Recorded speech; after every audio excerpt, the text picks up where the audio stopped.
Hello, my name is Mordred Viking, and I'd like to welcome you to this game of Hearts of Iron 4. This is going to be another beginner-friendly series. Probably not quite as slow-paced as the Italy game, where I really was taking my time to explain each and everything. So if you want the definitive beginner-friendly game, I would recommend checking out the Italy game. Mods, if we can get a link to that, that would be good for Twitch chat. But this is very much open for people to ask questions. This is my first stream back since doing an entire month of Bannerlord.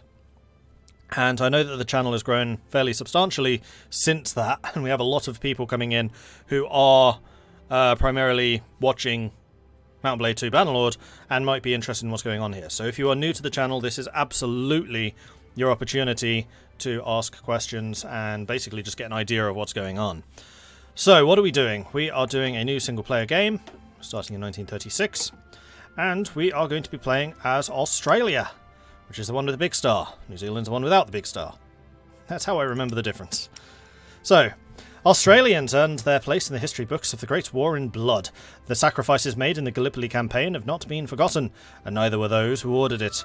Australia now stands at a crossroads. Should she stay with her colonial master, about to be drawn into yet another conflict in distant Europe, or should the focus be on the threats that are peering closer to home? We begin with the Great Depression. Consumer goods factories is down, which means we can build stuff much more slowly.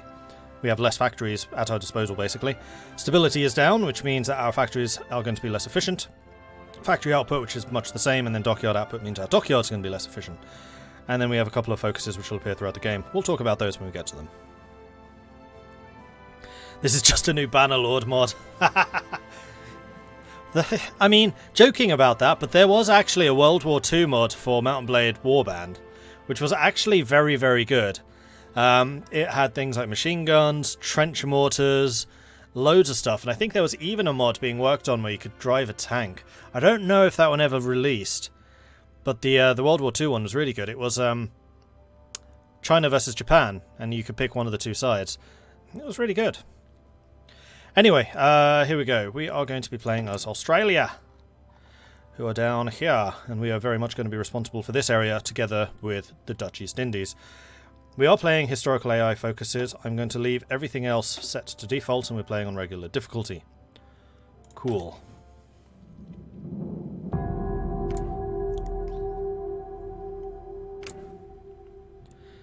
Didn't know you play Paradox games. Uh-huh.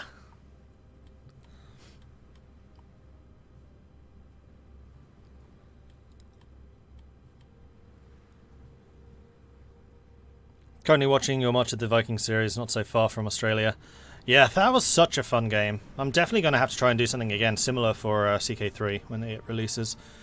Anyway, we are in Australia, so the first thing we probably want to do is take a look at our national focus. You do that just by clicking on the flag. Basically, all of the important stuff is accessed through the flag, just like any other Paradox game. And this is the focus tree. This is effectively a unique tech tree for just us, and then through this we can determine the path that our country takes. It is split into different categories, so this will be like the general military area. This is the Air Force, this is the Navy, then we've got industry over here, and then basically everything over here is going to be political. So we cannot establish the Advisory War Council at the start. We need to make sure that there is at least 20% world tension, which is the number seen over here, or we need to be at war. So the real choice is going to be support the policy of appeasement or never another Gallipoli, which is basically saying with Britain or against Britain. We are playing historical, we will be going with Britain. But if we wanted to go against Britain, we could choose not another Gallipoli. These are mutually exclusive, which is what this icon here means. Then we can choose to protect the homeland, which is, I think, the neutral path. Yeah, and everyone dislikes us and doesn't like trading with us. But this is very much the neutral path. Netherlands gets the event. Australia offers protection to our colonies. Or you can abandon the Westminster system altogether, in which case you can choose to go fascist or communist. And most of the nations with a focus tree work in a similar way. It'll let you go in any of the three directions, though usually one direction is a little bit stronger. So we're going to support the policy of appeasement. The costs of the last war still weigh heavily on the national memory. If making territorial concessions half a world away can keep Australia out of the war, then we should certainly consider these concessions.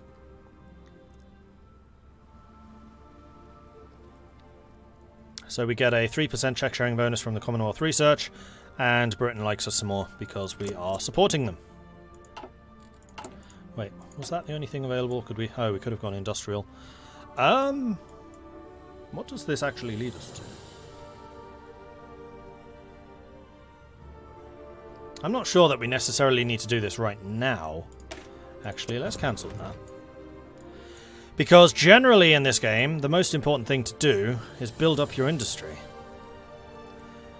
Particularly the civilian and military factories. Civilian, especially in the early game, with the exception of possibly Czechoslovakia, Poland, Germany, maybe France. So we're going to get the standard gauge railway, which is going to give us some more infrastructure in South Australia. Yeah, we'll do that. And I didn't read it. Sorry about that. For decades, Australia has had competing railway gauges, making a mess of our transportation and shipping needs. The time has come to finally standardise the railway gauges throughout the country. And that is going to lead us quite nicely to construction, which is this icon here with the excavator or crane. I'm not sure what that is. And then infrastructure. And this will give us an overview of all of the infrastructure throughout our nation. Bearing in mind that we do also own these islands up here, Papua and Bismarck and the Solomon Islands. The lighter green the state is, the more infrastructure it has. We know that we're going to be getting some free infrastructure in South Australia, which is down here. So we probably don't want to build too much there. We're also going to get one free one in Western Australia and one free one in Central Australia. And then I think that's going to be the end of the infrastructure. Oh no, Northern Territory gets 2. So I would say that we can probably fairly safely go up to about level 8 anywhere. And we want to do this where we can actually build factories. So the second icon down here shows you how many factory slots there are. So New South Wales is actually pretty industrialised. It has 8 slots, but it's already got 8 factories in there. So developing New South Wales, while long term is a very good idea, short term is less so because you're not immediately going to be able to build factories there.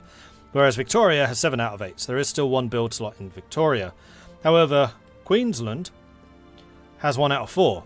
So the immediate return is going to be less, but we can immediately build factories. So we're going to build Queensland up to a level 8, and then probably after Queensland is done, we'll do probably do Victoria actually. The other thing to note is this also shows what resources every state is producing. So I would recommend taking a look at this. For example, Queensland produces a lot of tungsten, which is actually a fairly rare resource and is required to make artillery. Building additional infrastructure where there are resources present will increase the amount of resources produced in that state. So down here, Victoria, we can see we're producing a bit more steel and a little bit more chromium. Australia is actually a pretty mineral-rich nation, which is quite nice. Which actually makes a lot of sense, because a lot of their money nowadays is from mining. On an older video, I recommended 5 destroyers for the surface fleet patrols detection. Still stand by that. Anywhere between 2 and 5, I would say, yeah. And for patrols detection, I would normally say light cruisers are better, but if you can't afford light cruisers, then use destroyers. And light cruisers, you need 2 to 4, probably.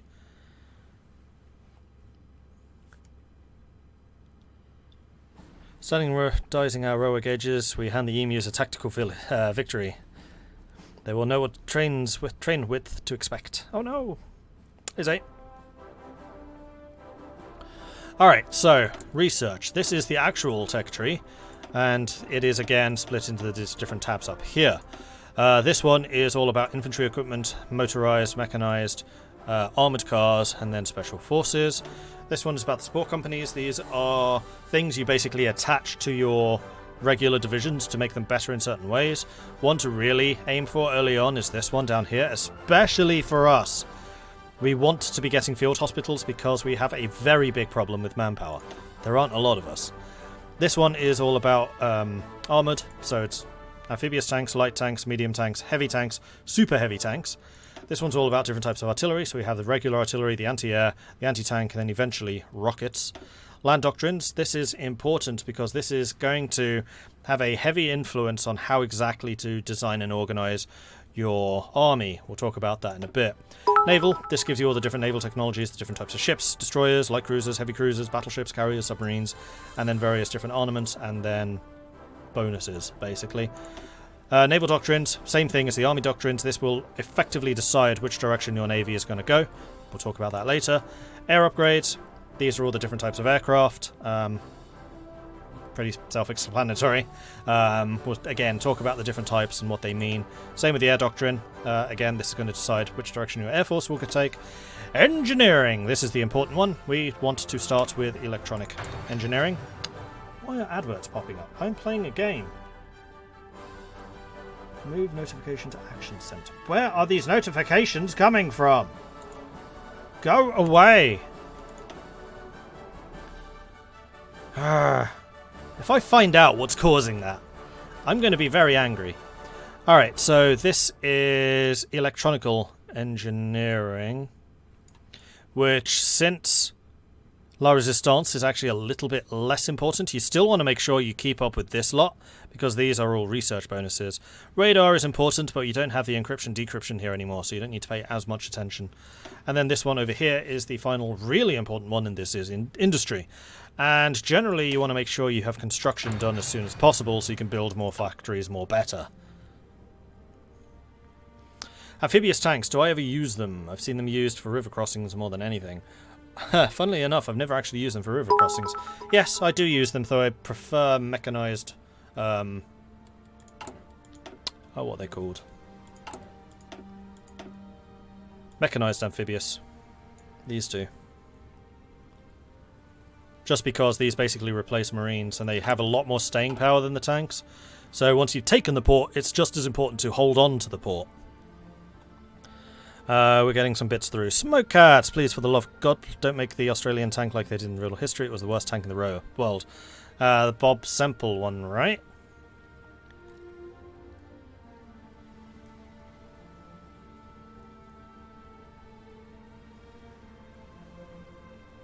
Yeah, we have only 2 research slots, but I'm pretty sure that focuses will increase that. So one of the nice things that we have since La Resistance is the ability to actually zoom in and out on here. And what's a good idea is to sort this by research. This will highlight where new research slots and things are available. So the CSIR, that's a research bonus. That's a research slot, so we want to grab that as soon as possible. Can't do that until we go to war where there's a lot more world tension. This one, also another one available, requires both of these. So getting through this tree would seem to be very important. Research collaboration, that would be a potential 5th research slot right there. That is research sharing. That is joining the Japanese, that's joining Comintern. And then these are research bonuses for various items and doctrines. So yeah, these 3 are the actual research slots. And you should try to prioritize those if possible, because it means you can do more research concurrently. Okay, next up we have the military factories, which can be accessed by pressing the green military thing if that's up, and that's basically saying, you have unused military factories, you should probably do something with them. And that brings up this production slot here, or you can just click on production.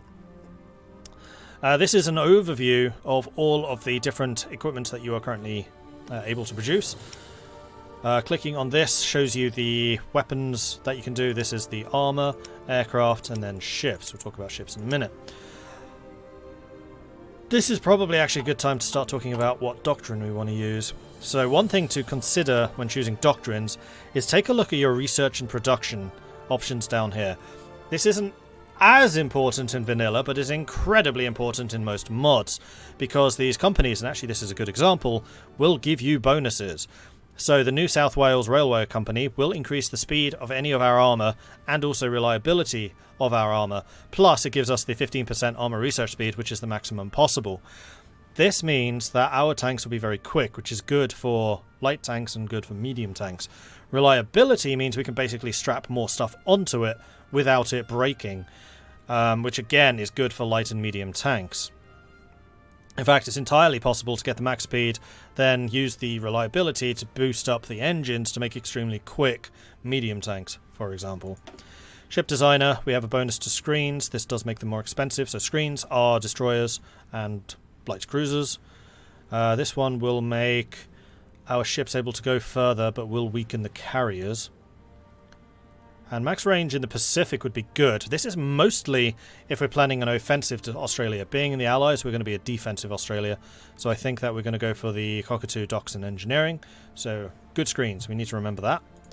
Aircraft, okay, we have a lot of choices. I do remember that Australia is good for aircraft, actually. So the Commonwealth Aircraft Corporation requires the Commonwealth Aircraft Corporation focus. You'll notice the red X there at the bottom. However, this does make all aircraft cheaper, increases their range, increases their agility, and increases the max speed. Which, particularly for close air support and fighters, is super strong. That's actually one of the best production companies I have seen. The Light Air Company increases the strength of fighters and carrier fighters. Although, by the same amount as this, and this gives you the range and the production cost. Medium Air Company gives reliability for the heavy fighters, tactical bombers, and scout planes. Oh, scout planes. Hadn't even considered that you could do a variant scout plane. Huh. Strategic bombers makes them better at bombing. And then naval air. Range naval attack. We definitely want to aim for the Commonwealth Aircraft Corporation, which is going to make our close air support and our fighters extremely good. Let's take a quick look where that is. I'm guessing it's... Nope, it's not there.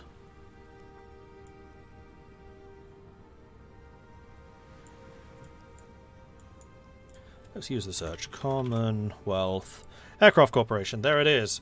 So it is at the bottom of the Air Force focus tree. But that is very important. It does require that we remain a subject to the UK. So it's only available if we stay with the Allies. But this might well be something that we want to rush sooner than I was kind of expecting. We still want to get the industry. And then I think after we've got the industry, we'll probably go down to there and try and get that as soon as possible. The other benefit of this is it only costs 50 political power, which is this currency here, to get, whereas all of the others are 150.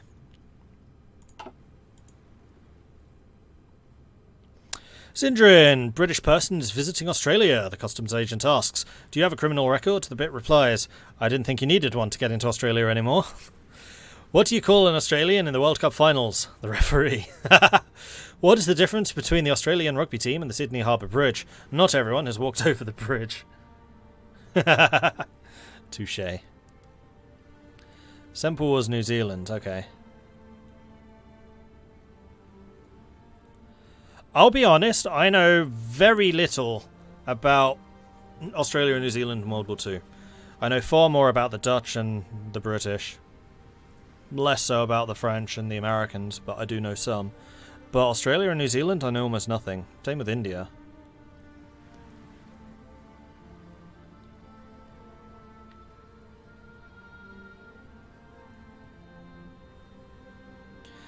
I just said Bob Semple because I know that a lot of people keep saying Bob Semple stuff. I don't actually know what they mean. I have no idea.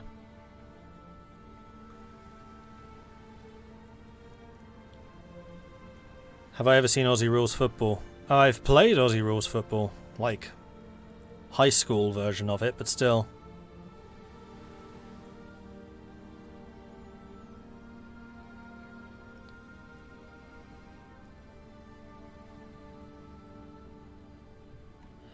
Right, what are we doing?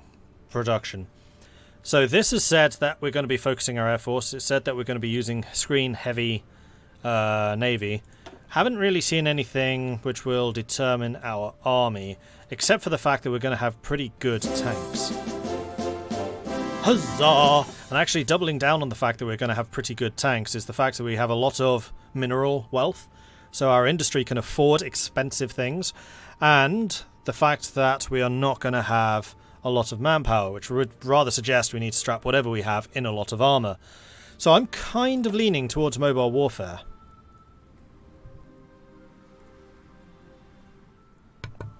As our doctrine. So if we just go to the research again, take a look at the land doctrines, we have the 4 different choices. Mobile warfare, which is going to be primarily if you're focusing on tanks, motorised or mechanised. Superior firepower, which is just lots and lots of really big guns. So if you have lots of artillery. Grand Battle Plan Doctrine is the one that you don't is the one you pick if you don't really know which other one you're going to do. Grand Battle Plan is also very good for like steamroller attacks. Generally, I would shy away from Grand Battle Plan unless you have a national spirit which increases your max planning. For example, France has a plus 20%, I think it is, max planning, in which case it goes really, really well with Grand Battle Plan. You're basically unstoppable once you get going, and it takes a long time to get your plans into place, but when you've got them and you get going, it's very hard to stop. Mass Assault is if you have lots and lots of troops or lots and lots of industry to equip lots and lots of troops. It's basically really big blocks of soldiers going at it. You can do some interesting things with this, like mixing in more artillery and then using the cheaper infantry to allow you to fit even more artillery in. But generally I think superior firepower is better for that. We, I think, are going to go for mobile warfare. So even though it started us off on Grand Battle Plan, I think that's a terrible idea. We are going to go and research mobile warfare instead when we have another research slot. These two are way more important. So we're going to go mobile warfare. We're going to have tanks. The next question is, what kind of tanks? Because my initial gut reaction when I hear you don't have much manpower but good industry would be heavy tanks. Heavy tanks have a kind of special role where they can armour the rest of their division. But we have the speed bonus. So I'm thinking we might actually go for medium tanks with mechanized. We'll go really heavy industrial. Yeah, I know you can get more manpower, but Australia is never going to have as much as, say, the UK. Is Grand Battle Plan ever viable if you like to do a lot of micromanagement of your armies? No. So here's the thing with Grand Battle Plan versus, in particular, mobile warfare, is there are two different operations that you can effectively undertake. I'm trying to think of a way of showing you this more easily, but I don't have an easy way of doing it. So there is another blue line here, which hasn't actually appeared yet because we don't have any, which is planning preparation. This is a straight bonus to any offensive, and it has to be offensive, actions that you're undertaking. So we, with no research, can get up to 30%, and the way you do that is by drawing lines. In fact, we might as well just do it. So we're going to say front line against the Dutch East Indies. So we select this, which is the front line, we draw the line, boom, we now have a front line. We'll then hold down Control and left click. That's going to assign this unit to that line. We can then take the offensive line thing and then draw another line. And this is basically saying, I want the units assigned to this line to attack up to this line. And it draws a nice big arrow to show you that you're doing that. Once you have units assigned to this and they are on the line, they will start to build up planning preparation, which is effectively their officers building the plans and getting the logistics in place, working out exactly how they're going to do this offensive. If you have Grand Battle Plan, your planning preparation attack bonus is going to be higher. You're going to be able to get a lot more out of this. And playing as France, it's entirely possible to get more than like 100% planning preparation, which is huge. It is absolutely massive and will let you just roll across even relatively well fortified enemies, particularly if you're using, for example, heavy tanks to help you do that. Which is very viable as France now. And that's the thing that's changed with France. But if you, and you can do this too, manually tell your soldiers what to do, so if we're here in Brisbane and say, there's an enemy here, we right click and we're manually telling them to attack Brisbane, any planning preparation that we had accrued would go down 8 times faster than if we just pressed the button to say go, which is how you basically say this operation execute, and then anyone on this line would try to execute to the best of their ability. You can manually tell them to do this. You will still get the planning preparation bonus, so that will still give you a bonus when attacking, but that bonus will decay 8 times faster than if you just press this button. So if you're planning, if you're Grand Battle Plan and doing this, your massive bonus is going to be very strong for about a week and then it's gone, and it's going to take you another 6 months to build it up again. However, if you are playing as mobile warfare, which is this one, then you get planning preparation quicker, but your maximum cap isn't as high. So you can do it manually a lot more often. You're still going to need to use lines and attack order operations to build up the planning bonus, because it is still important. You're still going to need it. Even 30% is 30% more than not using it at all. But This will allow you to recruit it faster, so you can attack, do stuff manually, wait until it's gone, halt, build up the planned preparation very quickly, then do it again. Which tree gives you the night attacks? I think, yeah, it's the infiltration tree of Grand Battle Plan. So this one is probably one of the main reasons to take the infiltration path, because it gives you a 25% bonus when doing night attacks. And it's one of the very few ways to build up night attacks, and considering that this game does take into account day-night cycles, that can be pretty potent. But really, the main reason you take Grand Battle Plan is for the planning bonus, with the restrictions that I just said. Okay, so let's actually grab all of our armies so I can see how many we have. I'm going to add them all to this force, and then this is one of the things which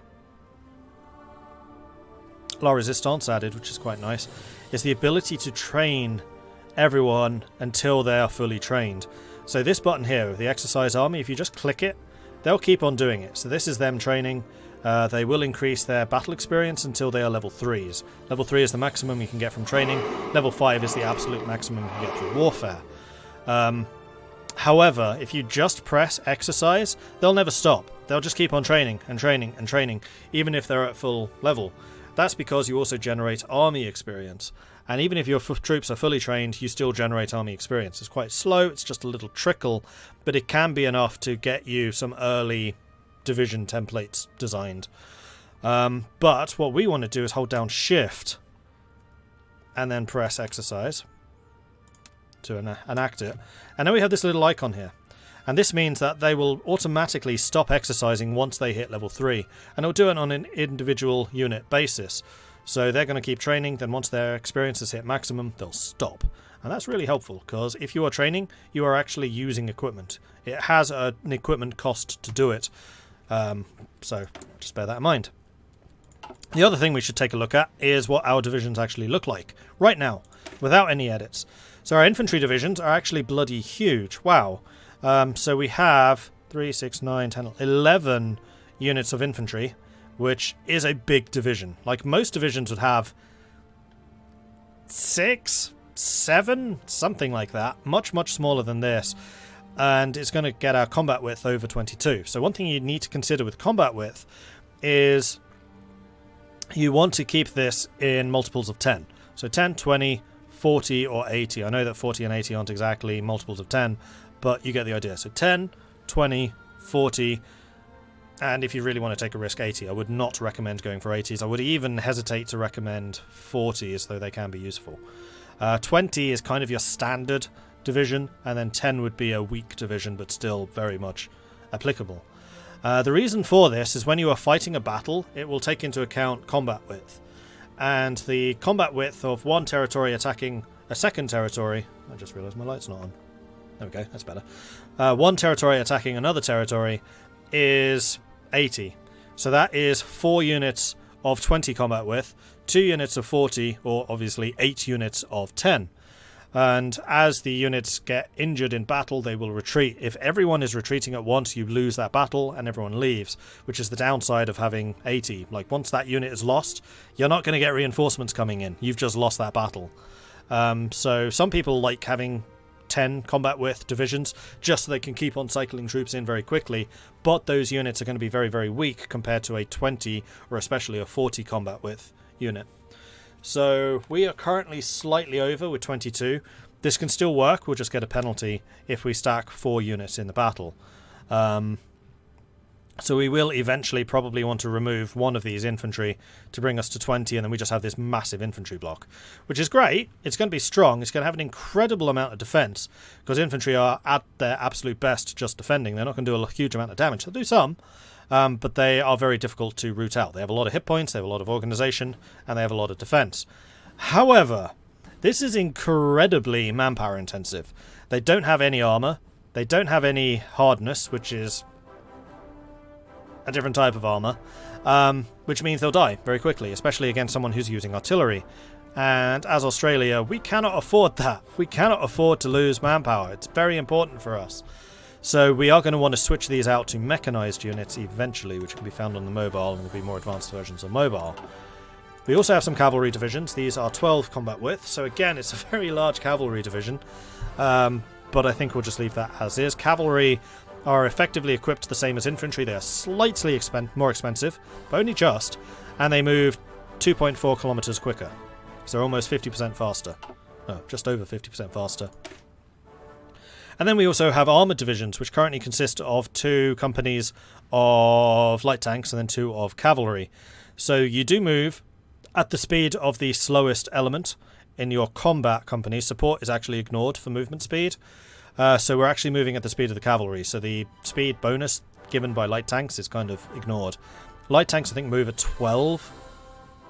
And then cavalry move at 6. So we move at 6.